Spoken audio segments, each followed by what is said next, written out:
कल अपन ने UV spectroscopy का इंट्रोडक्शन देखा था और बताया था कि यूवी स्पेक्ट्रोस्कोपी में 10 नैनोमीटर से 800 नैनोमीटर का क्षेत्र काम में आता है।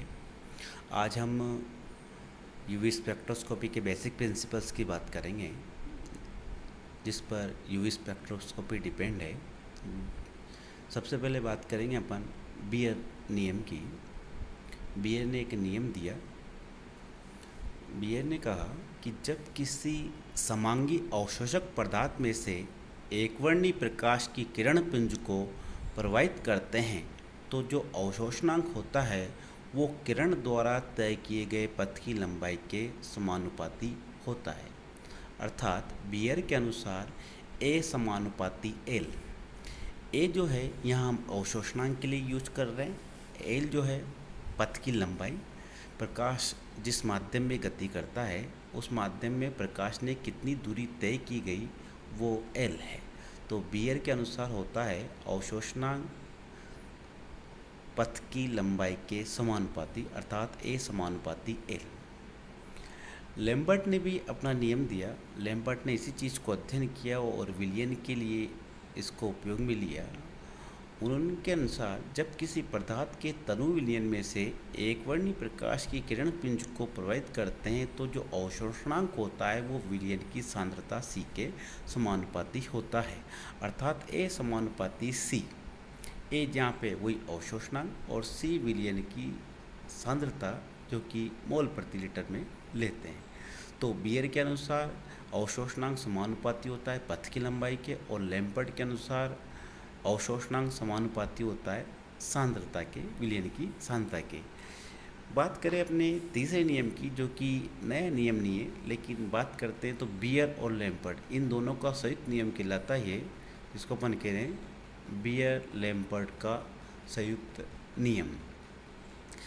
इसके अनुसार जब एकवर्णी प्रकाश की किरण पुंज को तनु विलयन में से प्रवाहित करते हैं तो जो अवशोषणांक होता है वो किरण द्वारा तय किए गए पथ की लंबाई एल तथा विलयन की सांद्रता सी के समानुपाती होता है। यहाँ हमने दोनों नियमों को मिक्स किया और मिक्स करने के बाद अपन कह सकते हैं कि A is directly proportional to C and L, अर्थात अवशोषणांक जो होता है वो पथ की लंबाई के भी समानुपाती होता है और विलयन की सांद्रता के भी समानुपाती होता है।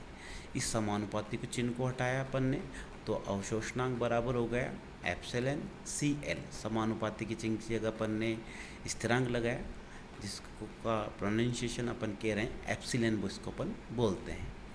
ए जो होता क्या है, ए होता है log I0/I बराबर एप्सिलॉन सी एल।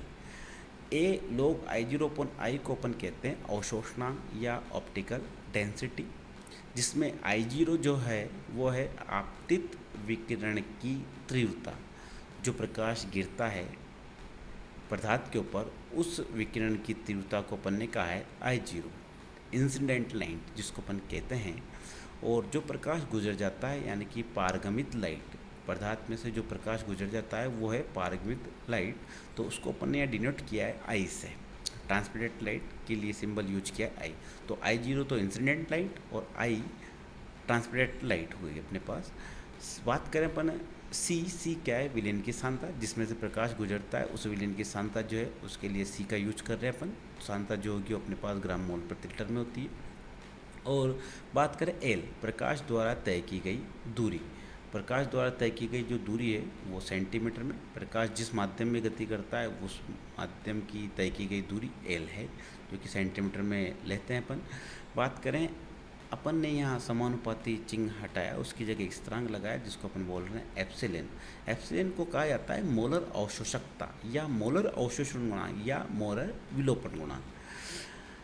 हम कह रहे हैं यदि एल बराबर 1 सेंटीमीटर, सी बराबर 1 ग्राम मोल प्रति लीटर हो तो, अर्थात कहने का मतलब प्रकाश ऐसे माध्यम में से गुजरे, ऐसे विलयन में से गुजरे जिसकी सांद्रता 1 ग्राम मोल प्रति लीटर हो तथा प्रकाश इसमें 1 सेंटीमीटर की यदि दूरी तय करे तो एप्सिलॉन ए के बराबर हो जाता है, अर्थात मोलर जो अवशोषकता होती है वही अवशोषणांक के बराबर होती है।